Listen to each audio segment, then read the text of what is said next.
Desain ini terinspirasi dari arsitektur Eropa, khususnya RC de Triomphe di Paris, dengan tinggi 25 meter dan luas 804 meter persegi, melambangkan hari jati Kabupaten Kediri. Tan Malaka adalah tokoh pertama yang secara eksplisit menyebut nama Republik Indonesia sebagai negara yang akan merdeka dalam bukunya Nar de Republik Indonesia 1925. Selamat pagi. Hari ini kami akan touring dengan 2 etape. Kami akan melakukan touring sejauh 300 km lebih hari ini. Seperti biasa, kami akan bercerita sedikit tentang tempat yang akan kami lewati untuk menambah wawasan kita bersama. Baru saja kita melewati Rolak Telu atau 3, yang artinya pengaturan air sungai dengan 3 pintu. Rolak 3 di Mojokerto kemungkinan merujuk pada bagian dari bendungan Rolak Songo atau Studam Lengkong yang dibangun pada zaman Belanda antara tahun 1852 sampai 1857 untuk mengendalikan air sungai Brantas, mengairi sawah di Mojokerto dan Sidoarjo, serta mendukung industri gula. Nama Rolak Songo berasal dari 9 tiang pengarat pintu airnya. Bangunan ini dibongkar setelah Perang Kemerdekaan karena kerusakan dan sempat menyebabkan banjir di Sidoarjo dan Surabaya.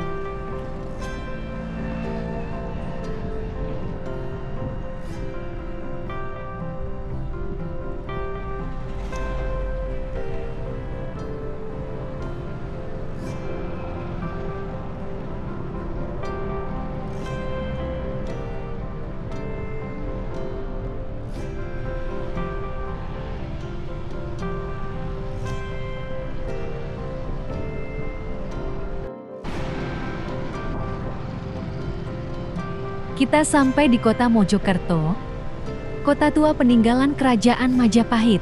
Mojokerto berawal dari wilayah pusat Kerajaan Majapahit, didirikan oleh Raden Wijaya pada tahun ke-1293. Setelah jatuhnya Majapahit, wilayah ini dikenal sebagai Kadipaten Japan, sebelum akhirnya namanya diubah menjadi Mojokerto pada masa kolonial Belanda untuk menyemangati kerja masyarakat. Kota ini resmi berdiri sebagai kota otonom Staatsgemeente pada 1918 dan kemudian berkembang menjadi kota madya hingga kini. Di sini ada Museum Trowulan, Pusat Informasi Majapahit PIM, atau yang lebih dikenal dengan Museum Trowulan adalah Museum Arkeologi yang terletak di Trowulan. Museum ini dibangun untuk menyimpan berbagai artefak dan temuan arkeologi yang ditemukan di sekitar Trowulan. Tempat ini adalah salah satu lokasi bersejarah terpenting di Indonesia yang berkaitan dengan sejarah Kerajaan Majapahit.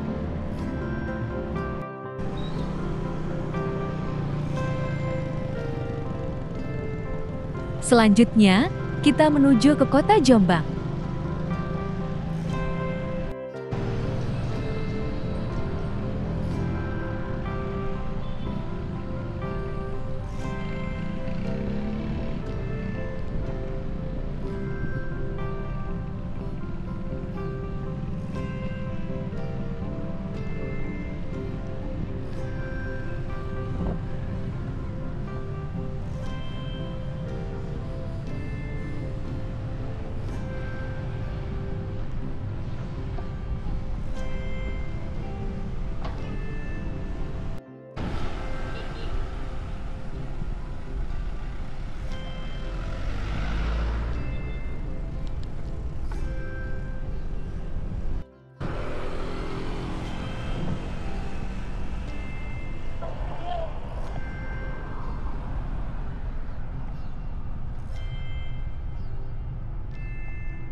Tuangin, bentar.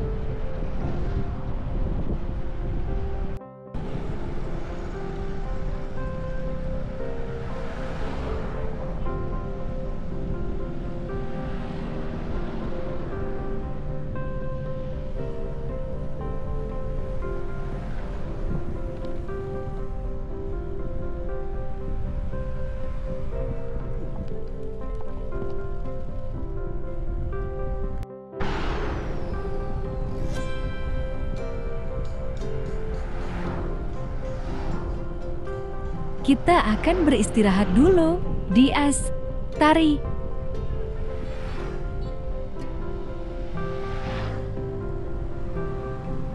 Di sini adalah salah satu poin teman-teman pesepeda untuk berkumpul.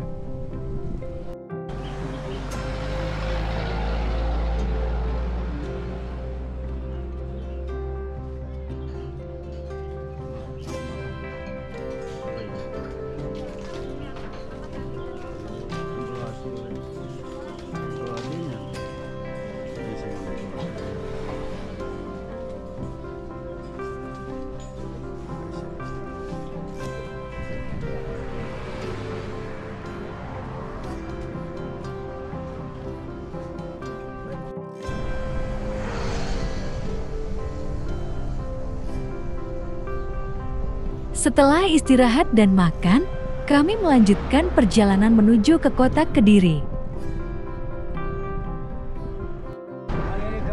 Sekarang bulan September, anginnya besar sekali, membuat perjalanan semakin berat. Apalagi kami melewati area terbuka. Oh iya, nanti kami akan mampir ke Simpang Gumul, sebuah persimpangan yang dijadikan ikon kota Kediri. Di persimpangan ini dibangun Monumen Plengkung. Kami di Kediri juga akan mampir ke makam tokoh pahlawan yang terlupakan, yaitu makam Bapak Tan Malaka.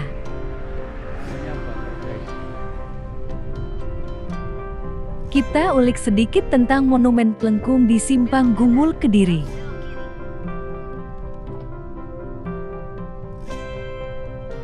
Monumen Simpang Gumul atau Simpang 5 Gumul adalah bangunan yang menjadi ikon Kabupaten Kediri yang berbentuk bangunan pelengkung. Monumen ini mulai dibangun pada tahun 2003 dan diresmikan pada tahun 2008 yang digagas oleh Bupati Kediri ke-23 saat itu, Y. Sutrisno. Monumen Pelengkung dibangun untuk menandai peristiwa publik penting. Monumen ini dibangun untuk menandai pemindahan dan penetapan wilayah Kecamatan Ngasem atau Pamenang sebagai ibu kota Kabupaten Kediri yang sebelumnya di Kecamatan Kota Kediri, sekaligus menjadi pusat pemerintahan dan administrasi.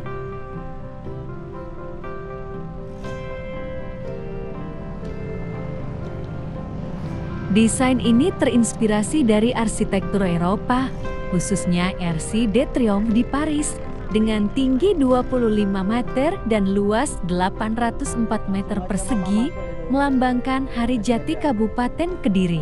Bangunan megah ini memiliki relief yang menggambarkan sejarah dan budaya Kediri, serta terdapat patung Ganesha di sudutnya.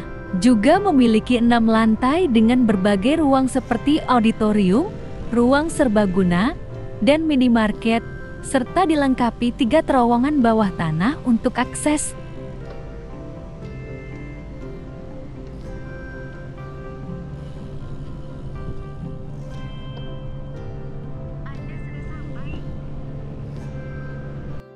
Nah, ini saya sendiri ke makam Tan Malaka, pahlawan nasional perintis, pejuang, berdirinya Republik Indonesia sebelum Bung Karno. Saya terpaksa menggunakan fasilitas ojek karena istri sedang bertemu dengan teman lama di Masjid Agung Kediri, Karena mereka masih berbincang-berbincang seru, saya putuskan untuk ke makam Bapak Tan Malaka sendiri. Selagi menuju ke lokasi, sedikit kita ulik sejarah Bapak Tan Malaka. Dan ini lokasinya di atas perbukitan yang cukup terjal. Tan Malaka 1897–1949 adalah seorang tokoh revolusioner, filsuf, penulis, dan pejuang kemerdekaan Indonesia yang juga dikenal sebagai pendiri Persatuan Perjuangan dan Partai Murba. Lahir di Sumatera Barat, ia menempuh pendidikan guru di Belanda, di mana ia terpapar ide-ide komunisme dan Marxisme yang kemudian membentuk pemikiran politiknya. Setelah kembali ke Indonesia, Tan Malaka aktif dalam pergerakan anti-kolonial, mengorganisir gerakan buruh, dan menulis karya-karya tentang kemerdekaan. Ia menjadi buronan internasional dan kemudian diyakini dieksekusi pada Februari tahun 1949 di Kediri, Jawa Timur. Tan Malaka yang bernama asli Ibrahim Datuk Sutan Malaka, 2 Juni tahun 1897 – 21 Februari tahun 1949 adalah seorang filsuf politik, penulis, pendiri Persatuan Perjuangan dan Partai Murba, tentara Marxis, gerilyawan dan mata-mata, pejuang Indonesia, pahlawan nasional. Bahkan Tempo memberikan penghargaan kepada beliau sebagai Bapak Republik Indonesia. Gelar yang melekat pada Tan Malaka adalah Pahlawan Nasional Indonesia yang ditetapkan oleh Presiden Soekarno pada tahun 1963 melalui keputusan Presiden nomor 53 tahun ke-1963. Ia juga dikenal dengan julukan lain seperti Bapak Republik Indonesia yang diberikan oleh Muhammad Yamin dan majalah Tempo.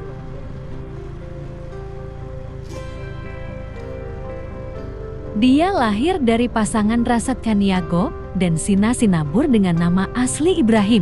Gelar adat terhormat Datok Tan Malaka baru diperoleh pada tahun 1913 melalui upacara adat. Beliau membuka sekolah rakyat di Semarang dengan nama Sekolah Sarekat Islam dengan bantuan tokoh Sarekat Islam. Selain terjun di dunia politik sekaligus mengajar, Tan Malaka juga aktif menuliskan pemikirannya. Hubungan Tan Malaka dan Soekarno awalnya tegang karena perbedaan ideologi, terutama pada pertemuan di Bayah tahun 1944, di mana Tan Malaka menolak kemerdekaan yang ditawarkan Jepang dan mengedepankan perjuangan fisik, sementara Soekarno-Hatta lebih kooperatif. Namun, mereka kemudian bertukar pikiran pada September tahun 1945, di mana Soekarno menunjuk Tan Malaka sebagai penggantinya jika ia berhalangan tetap, serta memiliki pandangan yang sama tentang sistem partai tunggal untuk menghindari perpecahan bangsa.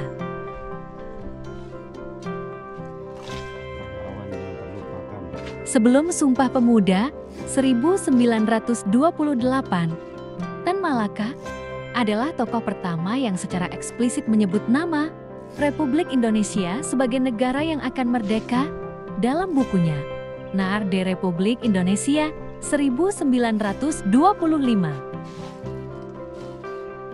Tan Malaka dan Muhammad Yamin adalah dua tokoh penting dalam sejarah Indonesia, tetapi mereka memiliki perbedaan mendasar dalam strategi perjuangan, konsep negara, dan pandangan nasionalisme.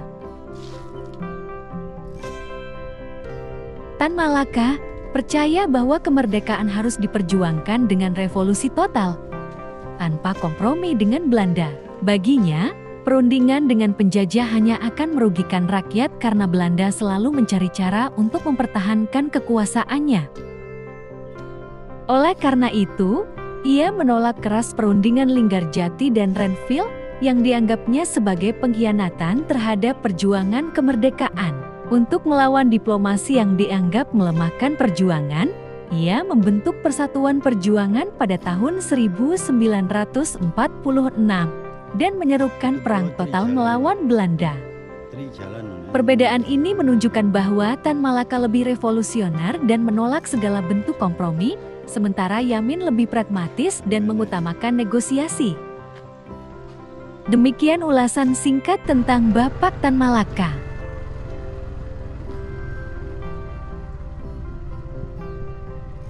Tan Malaka sering disebut sebagai pahlawan yang terlupakan karena ia adalah seorang pejuang kemerdekaan dan filsuf politik yang sangat berpengaruh, namun namanya terpinggirkan dalam sejarah Indonesia akibat kebijakan rezim Orde Baru yang melabelinya sebagai tokoh komunis dan melarang ajarannya.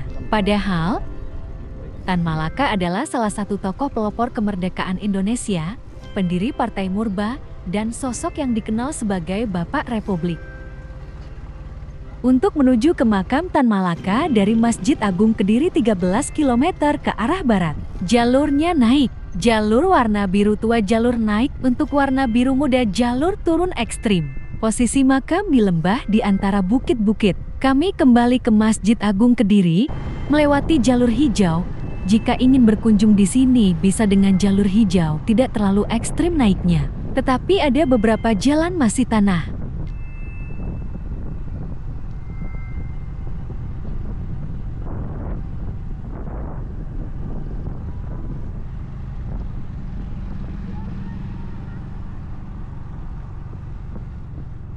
Yang mengantar kami ini pun juga belum tahu tentang sejarah dan lokasi makam Tan Malaka. Jati, memang betul, pahlawan yang terlupakan.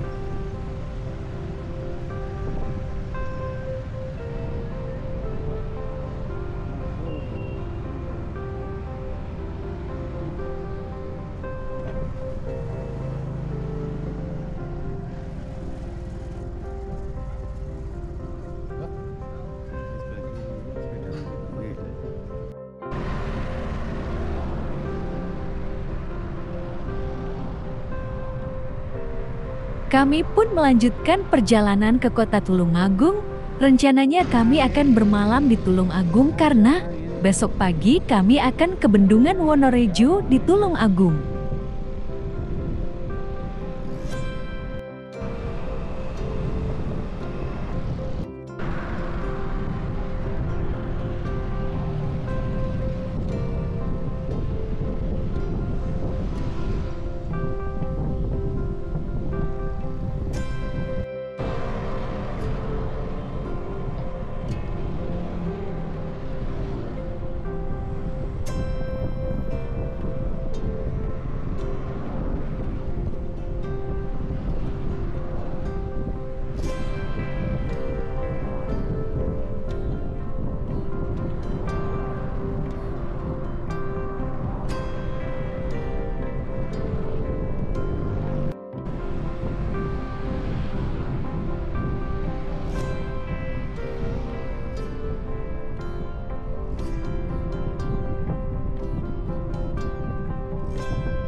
Sebelum ke penginapan, untuk istirahat, kami putar-putar kota dulu sambil mampir ke angkringan, sekedar makan ringan.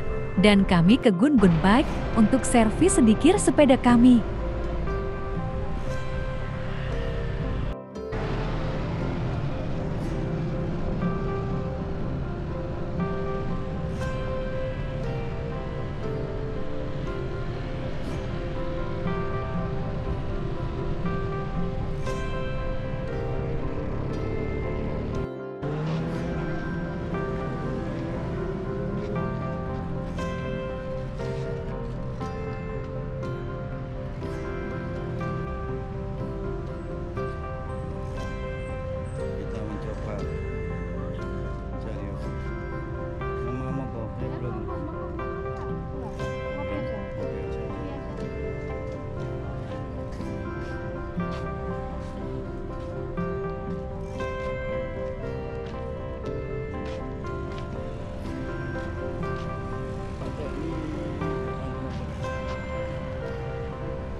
Kami servis sepeda. Ternyata dibantu oleh staf Gun Gun Bike. Gratis. Terima kasih Gun Gun Bike.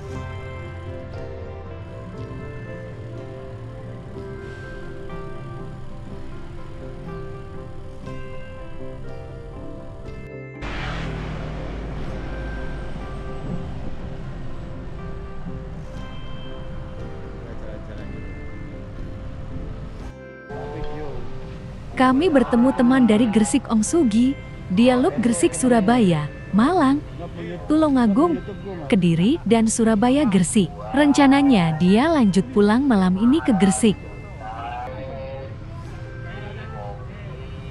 Demikian perjalanan kami hari ini. Kami akan istirahat dulu dan lanjut besok pagi. Gowes happy. Salam sehat.